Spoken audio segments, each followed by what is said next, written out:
G'day guys, it's Pete here from Clinic Mastery, and in today's video, I want to talk about creating a business that you wouldn't sell for $10 million. Now, the reason that I want to talk through this is so many people, they talk to me about, I want to sell my business for 2 mil or 5 mil or 10 mil, and that's the goal. And I think that is a fantastic goal. But when you purely look at that, it becomes such a numbers goal. You're doing everything for the point of a certain number.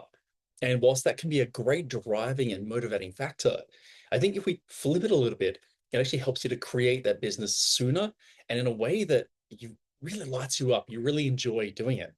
Now, before I go any further, could you please just below like and subscribe, drop a comment if you like. It helps us to reach more people and to create a bigger impact. When the focus is profit in the short to medium term, we start to think in short to medium term decisions. And sometimes those might not align with our best interest, with the best interest of the business as a whole. And the thing that's really going to light us up to jump in and start working in the business, on the business, with the team. So what I want you to think about here is if you still had to have this business in 10 years, if someone told you the business you have right now, you need to have it in 10 years' time, you can't have another business, you can't have another job, this is going to be the thing that you're doing, what would you do differently? Because if you created a business that you wouldn't sell for $10 million because you loved it so much, you were so passionate about it, you had the most amazing team, the most amazing clients, the least stress possible, what would that look like? So if you mapped out where you are now and what that business would look like if you wouldn't sell it for $10 million, right? And look at the gaps, look at what you would have to change because for most people, it would mean they would be even more cautious with their hiring decisions. They would make sure that they only had the right people on the team because there's not much more frustrating and really hurting the motivation than when you go into work and there's someone there that you really don't enjoy working with, someone who's not the right person for the culture that you felt forced to hire, maybe because there just weren't enough people available. And we've all been there, right? But it's looking at if you had to have this business in 10 years' time, you wouldn't do that because you still have to be in it.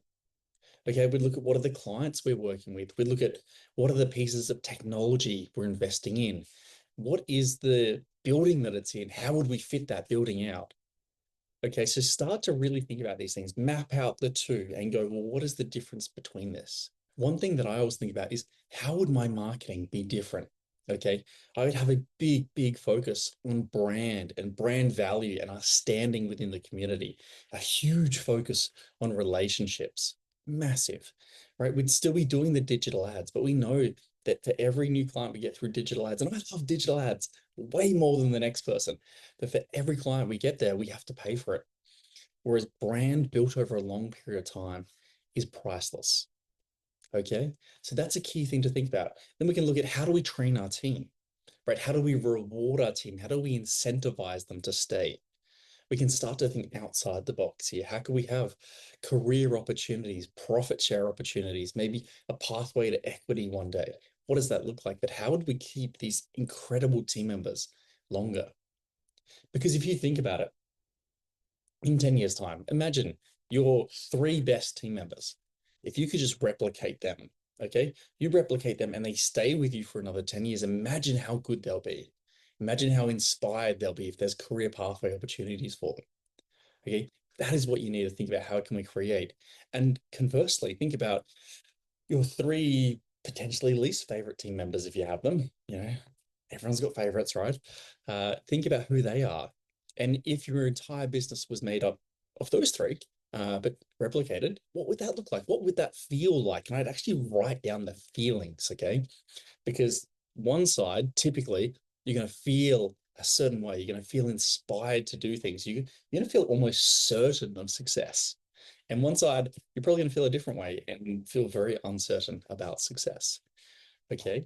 And so what that's starting to hint towards is the likelihood of success, the certainty of achieving that goal, of creating that business you wouldn't sell for $10 million.